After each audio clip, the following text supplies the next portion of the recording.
Welcome to day 61 of my little project where I make an album review every day, and today I was actually, because this is day 61, so I've done 2 months of this every single day. I'm kind of proud of myself, not gonna lie. Essentially I was looking through my list where I have all of the stuff that I covered and whatnot, just, looking for something to do today, and eventually I came across actually a very interesting combo, because I have already covered the Dillinger escape plan, and I've also done Faith No More. I've done one of their albums, probably the most well-known one, I guess, which I actually forget the name. And, well, interestingly, I found an EP that essentially is the Dillinger Escape Plan with the singer from Faith No More.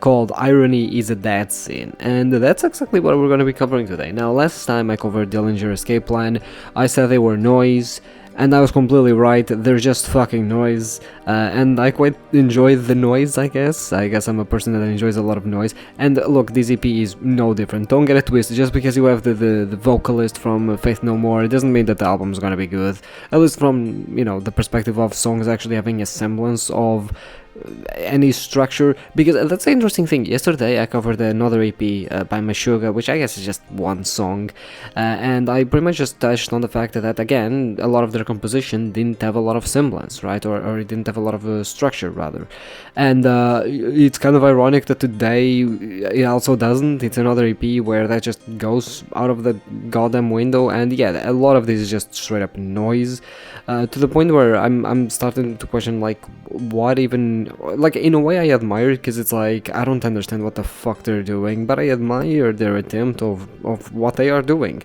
I am highly disappointed though. One of the songs in the album is called, or the EP is called, When Good Dogs Do Bad Things.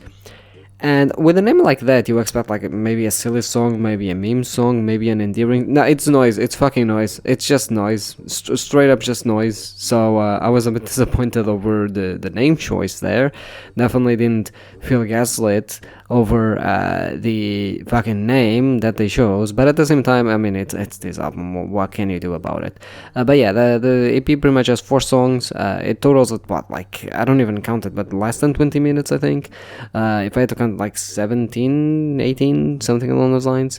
And it has 4 songs. One of them is actually a cover by Apex Twin, which probably means that tomorrow it's called Come to Daddy. That's the... okay, look. I was looking through the discography of Apex Twin because I kind of wanted to cover more, and the name of the albums and the songs just are not good. Let me tell you, they're not good. Basically, like I always mention about like how album covers are really important to like set the mood and set the atmosphere. Same for names and everything, and then you just come with a song called "Come to Daddy." Ironically, I don't think I got too spoiled because despite this being a cover, I did not understand anything of what was doing.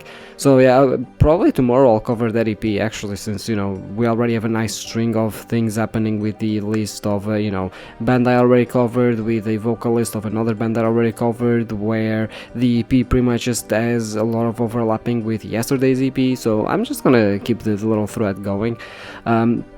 But yeah, I did not understand that song, I'm gonna be honest. As for the 2 songs, the first song that sounded a little bit more, I guess, vanilla Dillinger Escape Plan, while the second song, called Pig Latin, sounds like there's more not so heavy sounds. I mean, there's still a lot of noise and there's still a lot of heavy sounds, but there's definitely a more catchy perspective to it, I would say. It's very weird to call noise catchy, but it is. And look, I will say this, it's yesterday I mentioned, I described the song as something that sort of just is like your uncapped, just completely unorganized jumble thoughts, right? That process of just thinking about a lot of things, and that's another example of this. Even between the songs, like again, the third song, When Good Dogs Do Bad Things, first part of the song is just like the vanilla song, like the other two, where it's just a lot of noise, and then it sort of like breaks down to just singing, or rather whispering. It's more ASMR than singing, to be honest, and then just goes back to noise. It's a mess. It's a jumble, just mass of thoughts, and there's just a lot going on, and they're always changing sort of what's the song, what's the song doing. They're, you know, changing the way instrument sounds, and changing a lot of the tempo and everything. It's all like, it's a very bizarre, I don't know, like, it's hard to describe noise. I think I'm finding it, you know, it's just very hard to describe, you know. But that's the weird part. Despite it being noise, I found the sounds really interesting. Again, that might just be me, but I found the sounds really fucking interesting, and quite frankly, I quite enjoy them. It's so bizarre. Like, I feel very pushed, or rather pulled, into this EP, where it's like, I just have this weird interest over it. I don't know, like, to me there's something fascinating about it, especially the fact that when I was listening to this, I thought, how can a band even put this out and they have A, good reviews, and B, fans actually liking it and getting fans from it? It's just very bizarre how that happens. And then I'm like, well, yeah, but, you know, if I like this and I'm actually finding this interesting, that probably means that other people are finding this interesting as well. So I guess that answers my question, but at the same time, it's like, this is just noise. Like, who even thought that you could make a career out of just making noise and then calling it a genre, you know? Because, like, this is like, you know, noise core thing. I don't even know what you call this, honestly. But yeah, it's very music. It's non-music. I mean, it's music. It's like, it's very hard to describe. But honestly, I liked a lot of the sounds. I don't know, like a lot of the distortions and everything, and just the jumbled and the screaming being distorted as well, and just this insane amount of like noise. A cover that doesn't even give me anything to go by. Honestly, at some point, by the way, I was listening to When Good Dogs Do Bad Things, and I got to like the more, I guess I'm gonna call it acoustic part. It's not acoustic, but I'm gonna call it the acoustic part. And I thought, oh, okay, so we got to the cover, right? The fourth song on the album, because it does have a bit more structure here and whatnot, and like it does pay more attention to, I guess, a more conventional music straight. Nope, we're not on the fucking cover yet.